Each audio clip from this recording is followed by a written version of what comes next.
And I think it's sad that we have to face it, that humanity, human beings are capable of great things, that the atrocity that was the Holocaust, the genocide of the Jewish people, and the genocide of some Christians too. However, there is a difference because Christians from the occupied countries were not singled out as a people, as nations, as individuals. Fully 5 million Christian civilians died. Jews were not the only ones who were persecuted and who died, though the crematoria, as you know, were built solely for Jews. But the Jews were chosen as a people. It was a bad thing to have been born Jewish, and they went back to your grandparents to search out your ancestry, 3 generations. We have to face that we're capable of greatness. We're also capable of great evil.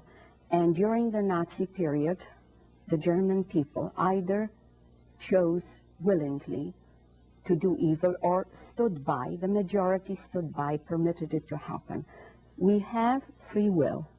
We can choose to do between good and evil. It is not an easy choice. It is a choice for which sometimes you have to pay dearly, but the choice in the final analysis is ours. And in the midst of the 20th century, in a country which was highly developed technologically and culturally, one of the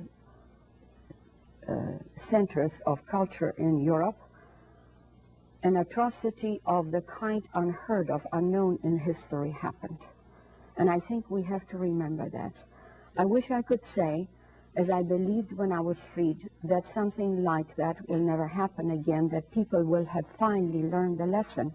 But unfortunately, it's not so. I know that we are not free of aggression.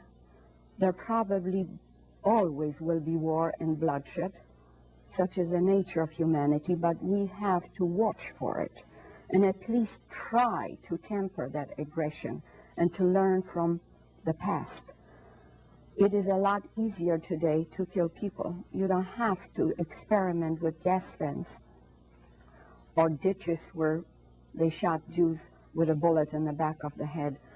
One doesn't have to look for a cheap and expedient way to kill some thousands of people in one day, as was done in the death camps.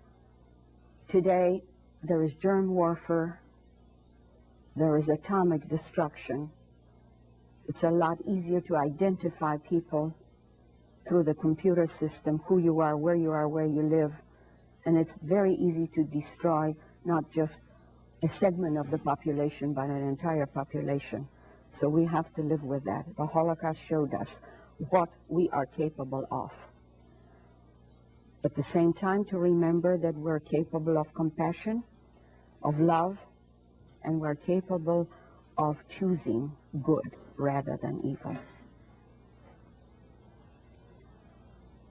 I was born in Poland in 1926. I'm 56 years old.